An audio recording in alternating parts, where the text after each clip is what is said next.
10-12 കൊല്ലം അമേരിക്കയിലൊക്കെ വളർന്ന കുട്ടിക്ക് ഇങ്ങനെ പോഴത്തരം തോന്നൂ? മൃദുല കുഞ്ഞിന്റെ കാര്യമാണോ പറയുന്നത്? അതെ. അവൾ എന്തിനാ കൂടെ കൂടെ കാട്ടിലേക്ക് വരുന്നതെന്ന് നീ ചോദിച്ചോ? പോട്ടെ, ഇന്നിപ്പോ വന്നതിന് അവൾ എന്ത് കാരണോ നിന്നോട് പറഞ്ഞേ? ഇന്ന് വന്നോ? ഞാൻ ഹും. കണ്ടില്ലല്ലോ. ഹാ, കൊള്ളാം. എങ്കി വന്നിട്ടുണ്ട്. മാത്രമല്ല, പുഴക്കരയിൽ നിന്ന് കരിമനോട് സംസാരിക്കുകയും ചെയ്യുന്ന കണ്ടു. കരിമ്പിനുമായിട്ടോ? എന്ത് കാര്യം? ഞാൻ പറയുമ്പോ നിനക്ക് വിഷമം തോന്നരുത്. ഇക്കാര്യത്തിൽ ആണുങ്ങളെ കുറ്റപ്പെടുത്തിയിട്ട് കാര്യമില്ല. അവരങ്ങനെയാ. തേൻ കുടിക്കുന്ന വണ്ടിനെ പോലെ മാറി മാറി പോവും. അതിന്റെ കാര്യം പറ. മൃദുലയ്ക്ക് കരിമിനോട് പ്രേമം. സത്യം മോളെ, ആന്റി നിന്നോട് കള്ളം പറയൂ? മനസ്സിൽ നിന്ന് കളയാൻ പറ്റണില്ല, ഉറങ്ങാൻ പറ്റണില്ല എന്നൊക്കെ പറയണത് ആന്റി സ്വന്തം ചെവിയോണ്ട് കേട്ടതാ. ഒരാപത്തിൽ നിന്ന് കരിമൻ രക്ഷിച്ചതിന്റെ സ്നേഹവും കടപ്പാടും ആരാധനയായി അത്രേ ഉണ്ടാവൂ. ഇനിയിപ്പോ ആ കുട്ടിക്ക് അങ്ങനെ തോന്നിയാലും കരിമൻ അങ്ങനെ ഒരു ചിന്ത ഈ ജന്മത്തുണ്ടാവില്ല, അത് ഉറപ്പാ. ശരിയപ്പാ, ഞാൻ പറയേണ്ടത് പറഞ്ഞു, അത്ര തന്നെ. എന്നാലും ചിന്നു, നീ ഒരു പാവാ. തന്റെയുടെ വാക്സാമർത്ഥ്യം ഒക്കെ നിനക്കുണ്ട്. പക്ഷേ കള്ളം കണ്ടാ തിരിച്ചറിയാൻ നിനക്ക് പറ്റില്ല. എനിക്ക് പറ്റും. അതുകൊണ്ട് പറയൂ, കണ്ണടച്ച് ആണുങ്ങളെ വിശ്വസിക്കണ്ട. ഇനി ആണുങ്ങൾ ഒഴിവാക്കി പോയാലും വഴിമുടക്കികളായി ചില പെണ്ണുങ്ങൾ ഒരുമ്പിട്ടിറങ്ങും. കരിമം കുഴപ്പക്കാരനാണെന്നൊന്നും ഞാൻ പറയുന്നില്ല. പക്ഷെ അമേരിക്കയിൽ വളർന്ന ആ പെണ്ണ്, അവൾ ഇത്തിരി കുഴപ്പക്കാരിയാ.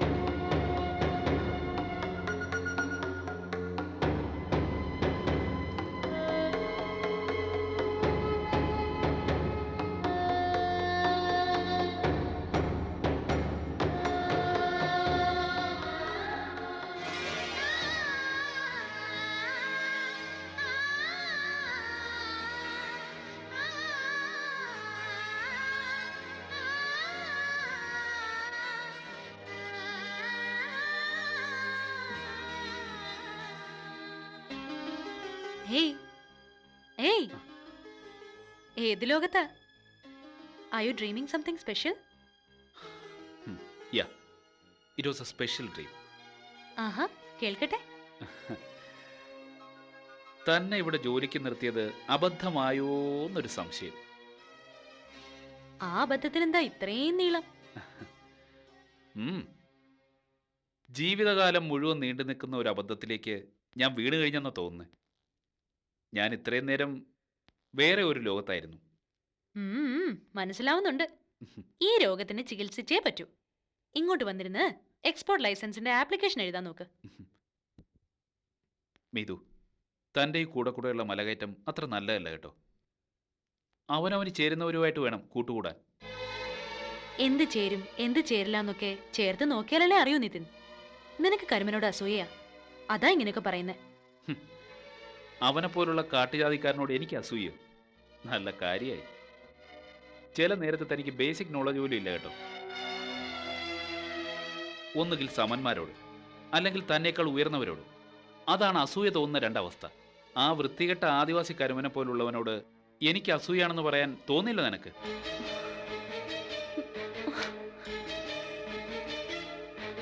മിതു,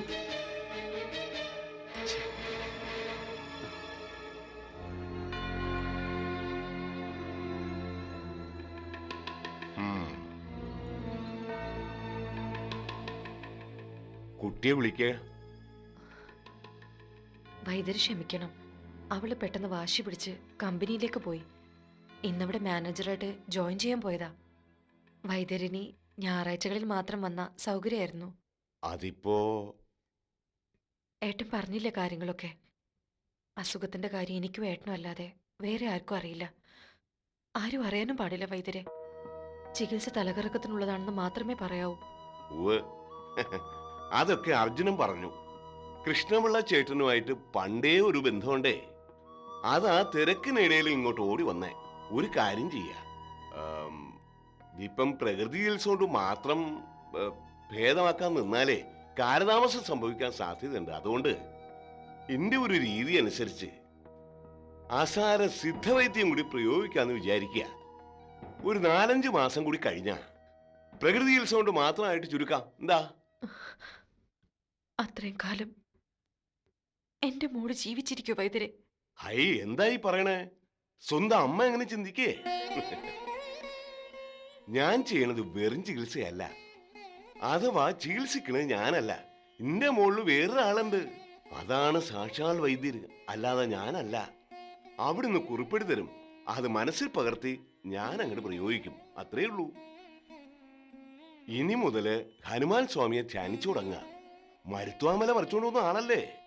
നന്നായിട്ട് പ്രാർത്ഥിച്ച ആവശ്യമുള്ള മരുന്ന് കൊണ്ട് തരാതിരിക്കില്ല. എന്നാ ഞാൻ ഇറങ്ങാം, ഞായറാഴ്ച വരാം. നീ എന്തിനാ വൈദ്യരോട് അങ്ങനെയൊക്കെ പറഞ്ഞേ? എനിക്കിപ്പോൾ നല്ല വിശ്വാസം തോന്നുന്നുണ്ട്. അദ്ദേഹം ഏറ്റെടുത്താൽ ഒക്കെ നേരെയാവും. ഭട്ടതിരി വെറൊരു വൈദ്യരല്ല, ഹനുമാൻ സേവയുള്ള ആളാ. പറഞ്ഞു കേട്ടില്ലേ, മനസ്സറിഞ്ഞ് പ്രാർത്ഥിച്ച ഔഷധം കൊണ്ടുതരുമെന്ന്. പ്രാർത്ഥിക്കുക.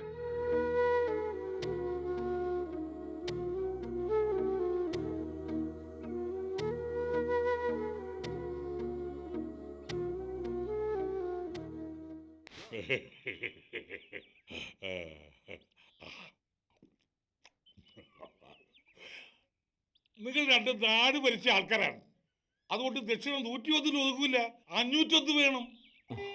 എന്റെ മൂപ്പ, ഞങ്ങൾ രണ്ടാളും ഇപ്പൊ MLA പെൻഷൻ വാങ്ങുന്നില്ല. അത് നേരെ ആദിവാസി സഭയിലേക്ക് അയക്കുക. പിന്നെ എവിടെ ഞങ്ങൾ ഇത്രയും തുക തരണ്ടേ? അതെനിക്കറിയണ്ട.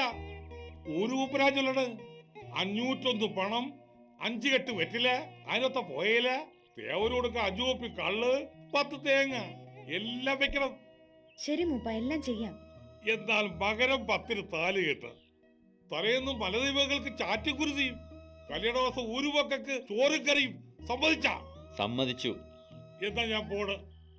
മലമുത്തിയോട് സമ്മതം ചോദിക്കാൻ 10 രൂപ വേണം. എന്നാ? മലദൈവങ്ങൾ രക്ഷിക്കട്ടെ. എന്തൊരാർത്തിയാ. മൂപ്പന് പണത്തോടാർത്തി, വേറെ ചിലർക്ക് വേറെ ചിലതിനോടാ കൊതി. വേറെ ചില്ലരോ? ആരെ പറ്റിയാ നീ പറയുന്നേ? പാർവതി കൊച്ചമ്മയുടെ മോൾക്കെന്താ നിന്നോടൊരു താല്പര്യം? താല്പര്യോ? നിന്റെ മനസ്സിൽ എന്താന്ന് വെച്ചാൽ തുറന്നു പറ. നീ എന്ന് തൊട്ടാ വലിയ വീട്ടിലെ പെമ്പിള്ളേരെയൊക്കെ ഫ്രണ്ടാക്കാൻ തുടങ്ങിയത്? ഓ, അത് ശരി. പാവം അതിന് വട്ടാന്നാ തോന്നുന്നത്. അല്ലെങ്കിൽ അമേരിക്കയിലൊക്കെ ഇങ്ങനെ ആയതുകൊണ്ടായിരിക്കും. ഞാൻ ആ കൊച്ചിനെ കുറെ ഉപദേശിച്ചു. ഇങ്ങനെ ഒരു ഭ്രാന്ത് തോന്നി എന്ത് ചെയ്യും നമ്മള്? നമ്മുടെ കല്യാണക്കാരെ അറിഞ്ഞിട്ടും അവള്... അതല്ലേ ആ കൊച്ചിന് ഭ്രാന്താന്ന് ഞാൻ പറഞ്ഞത്. മനസ്സിൽ നിന്ന് മായുന്നില്ല, മറക്കാൻ പറ്റുന്നില്ല എന്നൊക്കെ പറഞ്ഞാൽ പിന്നെ ഭ്രാന്തല്ല വേറെന്താ?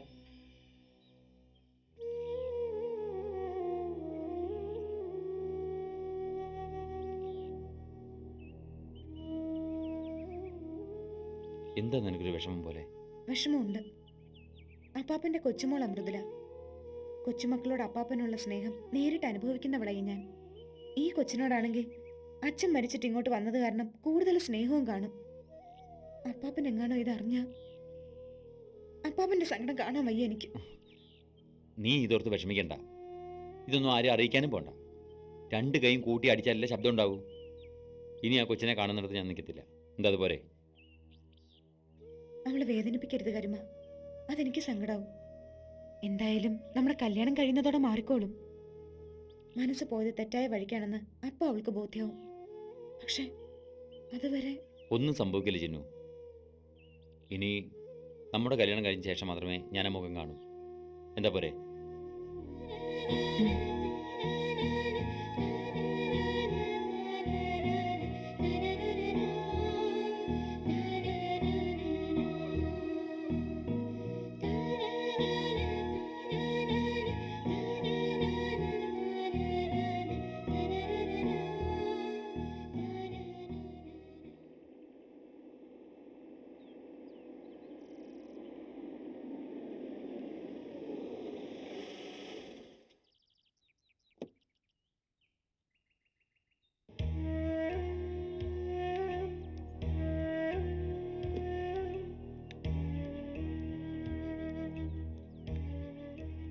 ത്രേസ്യാമ്മച്ചിക്ക് എങ്ങനെയുണ്ട് അച്ഛാ? ഒന്നും പറയാൻ വയ്യ. അപകടം പറ്റിയപ്പോഴത്തെ അതേ കിടപ്പ് കിടക്കുക. ഇപ്പോഴും ബോധം തെളിഞ്ഞിട്ടില്ല. ഇത്രയും ദിവസമായിട്ടും ബോധം തെളിഞ്ഞില്ല എന്ന് വെച്ചാൽ അച്ഛൻ ഡോക്ടർമാരെ അറിയാമല്ലോ. ഉവ്വ്, ഞാൻ ആശുപത്രിയിലെത്തുമ്പോൾ സെലീന ഉണ്ടായിരുന്നു അവിടെ. ഞങ്ങൾ രണ്ടാളും കൂടി ഡോക്ടറെ കണ്ടു. അയാൾ വലിയ വലിയ കാര്യങ്ങളൊക്കെയാ പറയണേ. പാതിയും മനസ്സിലായില്ല എന്ന് കൂട്ടിക്കോളൂ. എന്തോ ഒരുതരം അവസ്ഥയിലുള്ള കിടപ്പാണത്രേ. കോമയോ അങ്ങനെ എന്തൊക്കെയോ പറഞ്ഞു. ചിലപ്പോ ഇന്ന് ബോധം തെളിയാം, ചിലപ്പോ കുറെ കാലം ഇങ്ങനെ കിടന്നൂന്നും വരും എന്നൊരു പറച്ചില്. ഇത് പറയാൻ എന്തിനാ ഒരു ഡോക്ടർ? മോനെ, കൊച്ചിനെ ആ ആശുപത്രിയിൽ നിന്ന് മാറ്റി വേറെ എവിടേക്കെങ്കിലും കൊണ്ടുപോയാലോ എന്നാ ഇപ്പോഴെൻ്റെ ആലോചന. കൊണ്ടുപോകാം. അച്ഛൻ ആദ്യം അതൊക്കെ മനസ്സിൽ നിന്ന് വിട്. എല്ലാ കാര്യങ്ങളും സെലീന നോക്കുന്നുണ്ടല്ലോ. ഉം. പിന്നെ അച്ഛൻ ഹോസ്പിറ്റലിലേക്ക് ഇറങ്ങിയതും ഭട്ടതിരി വൈദ്യർ വന്നിരുന്നു ഇവിടെ. പട്ടതിരിയോ? എന്തിന്? അത് മീതുമോളുടെ തലയുറ്റലിൻ്റെ കാര്യം പറയാനാ. ഒരു പരിശോധന നല്ലതാണെന്ന് ഞങ്ങൾക്ക് തോന്നി. നിങ്ങൾക്ക് തോന്നി? തോന്നിയതൊക്കെ തോന്നിയ പോലെ അങ്ങോട്ട് പ്രയോഗിക്കുക. ഈ പട്ടതിരി വലിയ വലിയ അസുഖങ്ങൾ മാത്രം ചികിത്സിച്ച് ഭേദമാക്കുന്ന ആളല്ലേ. അതിനും മാത്രം എന്താ എൻ്റെ കുഞ്ഞിനൊരു പ്രശ്നം? ആഹാരം കഴിക്കാതെ ഒന്ന് തലകറങ്ങി വീഴുന്നു വെച്ച് ഇങ്ങനൊരാളെ വിളിച്ചു വരുത്തിയിട്ടാണോ ചികിത്സ? അച്ഛാ, പാർവതിക്ക് എന്തോ ഭട്ടതിരി വൈദ്യരെ വലിയ വിശ്വാസമാണ്. ഇങ്ങോട്ട് പുറപ്പെടും മുമ്പ് അമേരിക്കയിൽ വെച്ചും ഒരു തവണ മോള് തലയുറ്റ് വീണത്രേ. അത് കേട്ടപ്പോഴാ ഞാൻ ചെന്ന് വിളിച്ചത്. എന്നോടൊരു വാക്ക് ചോദിക്കായിരുന്നില്ലേ? പട്ടതിരി ഇവിടെ കയറി ഇറങ്ങുന്നത് കണ്ടാൽ ഉടനെ നാട്ടുകാരൊരു തീരുമാനത്തിലെത്തും ഈ വീട്ടിൽ ആർക്കോ ഒരു മഹാരോഗം പിടിപെട്ടിട്ടുണ്ടെന്ന്. അതും കല്യാണപ്രായം തികഞ്ഞു നിൽക്കുന്ന ഒരു പെണ്ണാണെന്ന് കൂടി അറിഞ്ഞാൽ പിന്നെ നാട്ടുകാർക്ക് പറയാൻ വേറൊന്നും വേണ്ട. അല്ല, മീതി നമുക്ക് ചെറിയൊരു തലകറക്കല്ലേ വന്നുള്ളൂ. അത് രക്തക്കുറവുകൊണ്ട് തന്നെ ആയിരിക്കും. അതല്ല അച്ഛാ. ഏതല്ല? ഉത്തരം മുട്ടുമ്പോ അതല്ല ഇതല്ല. ഇത് നിന്റെ പണ്ടേ ഉള്ള സ്വഭാവമാ. ഓരോ മണ്ടത്തരം കാട്ടിവെക്കും. വയസ്സ് കുറെ ആയല്ലോ. കുഞ്ഞൊന്ന് വീണതിന് നാട്ടിലെ ഏറ്റവും വലിയ വൈദ്യരെ വിളിച്ചു വരുത്തി വമ്പത്തരം കാണിക്കുക. എന്താ ഇതൊക്കെ പറയേണ്ടത്? അവർക്ക് രക്തവർദ്ധനയ്ക്കുള്ള ലേഹ്യമോ അരിഷ്ടമോ ഒക്കെ വാങ്ങിക്കാൻ ഞാൻ തന്നെ ഏർപ്പാടാക്കാം. അച്ഛാ, ഏ? ഒന്നുമില്ല. ആ.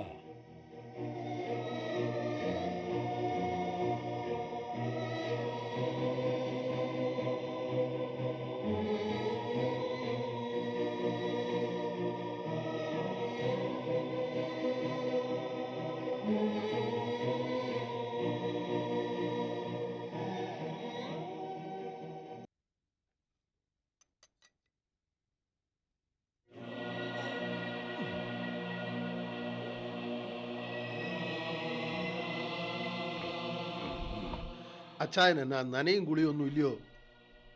ദേ ഇങ്ങനെ പോയാ ദേഹം മൊത്തം ചിതൽപുറ്റ് പോലെ ആവും. ഇപ്പൊ തന്നെ കണ്ടില്ലയോ, വൃത്തിയും വെടുപ്പും തീരെയില്ല. ചേറിലെ പണിക്കാരെ പോലെ ആയി. ദേ ഒന്ന് കുളിച്ചാ പാതി അഴുക്കെങ്കിലും മാറിക്കിട്ടും. അതെ, ഞാൻ കുളിക്കാൻ കയറുന്ന നേരത്ത് ഏതെങ്കിലും കള്ളം വന്ന് എന്റെ സ്വർണവും സ്വത്തും ഒക്കെ അടിച്ചോണ്ട് പോയാലോ? കണ്ണ് തെറ്റിപ്പോയാ ഇതുവരെ സമ്പാദിച്ചതൊക്കെ പോയി കിട്ടും. ആരെയും വിശ്വസിക്കാൻ പറ്റത്തില്ല മാത്യൂസേ. കള്ളന്മാരാരും ഇവിടെ കയറുകയല്ല. അത് നോക്കാനില്ലയോ ഞാനിവിടെ. അച്ചായന്റെ ഈ വേഷം കാണുമ്പോൾ എനിക്ക് സങ്കട. കാശുണ്ടെന്ന് പറഞ്ഞിട്ട് വല്ല കാര്യമുണ്ടോ? ഇങ്ങനെയൊക്കെ നടന്ന നാട്ടുകാരെന്നാ പറയും? നാട്ടുകാര് അവർക്ക് വേണ്ടിയാണോ ഞാൻ ജീവിക്കുന്നേ? ഞാൻ പണമുണ്ടാക്കിയത് നാട്ടുകാർക്ക് വേണ്ടിയാണോന്ന്? നീ ഇപ്പൊ എന്റെ കാര്യം നോക്കാനല്ല ഇവിടെ നിൽക്കുന്നേ, അല്ലയോ? അച്ചായന് ഇത് എന്നതാ പറഞ്ഞോണ്ട് വരുന്നേ? എനിക്കൊന്നും മനസ്സിലാവുന്നില്ല. മനസ്സിലാകില്ല, നിനക്കൊന്നും മനസ്സിലാകില്ല. പക്ഷേങ്കിലേ എനിക്കെല്ലാം മനസ്സിലാവും. എന്റെ കണ്ണ് എല്ലായിടത്തും ഉണ്ട്. അച്ചായ, ഞാൻ ഇത്തിരി വെള്ളം ചൂടാക്കി വെക്കാം. അച്ചായനൊന്ന് കുളിക്ക്. ഒരാഴ്ചയായിട്ട് കുളിച്ചിട്ടില്ലെന്നാ തോന്നുന്നേ. ചൂടുവെള്ളത്തിൽ കുളിച്ചാൽ ഈ തോന്നലൊക്കെ ഒന്ന് മാറിക്കിട്ടും. ആ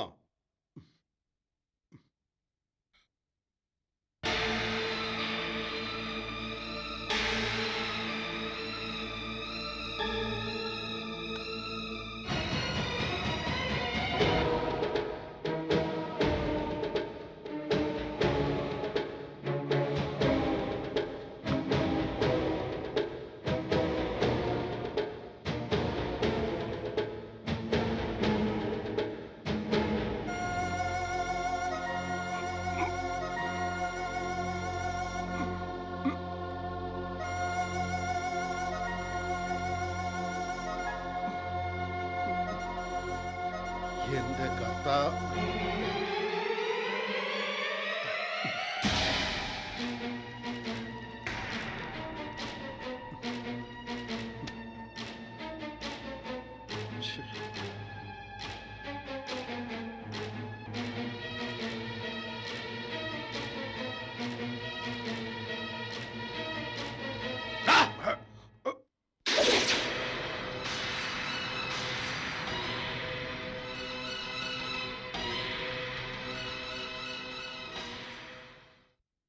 ഭ്രാന്തമായ പണക്കൊതി മൂത്ത് നിൽക്കുന്ന ഫിലിപ്പോസിന് മുന്നിൽ മാത്യൂസ് ഒരു ഇരയെ പോലെ വന്നു വീണു കഴിഞ്ഞു. ഫിലിപ്പോസിന്റെ കൈകൊണ്ടായിരിക്കുമോ മാത്യൂസിന്റെ അന്ത്യം? കരുമനെ അഗാധമായി സ്നേഹിക്കുന്ന മൃദുല ചിന്നുവും കരുമനുമായുള്ള വിവാഹം തടസ്സപ്പെടുത്തുമോ? മൃദുല ഒരു കൊടുങ്കാറ്റായി നേരേറ്റ് തറവാട്ടിന്റെ അസ്ഥിവാരം ഇളക്കുമോ? അപ്രതീക്ഷിതവും അവിചാരിതവുമായ സംഭവഗതികളിലൂടെ മനുഷ്യബന്ധങ്ങളുടെ വികാര തീവ്രമായ മുഹൂർത്തങ്ങളിലൂടെ കഥ പുതിയ വഴിത്തിരിവിലേക്ക്. ഇതേവരെ കാണാത്ത കേൾക്കാത്ത രംഗങ്ങൾക്കായി കാത്തിരിക്കുക. അരികിലില്ലേ ഞാൻ അരികിലില്ലേ, അരികിലില്ലേ ഞാൻ അരികിലില്ലേ, അണയാത്ത ജ്വാലയായി മനസ്സിലില്ലേ.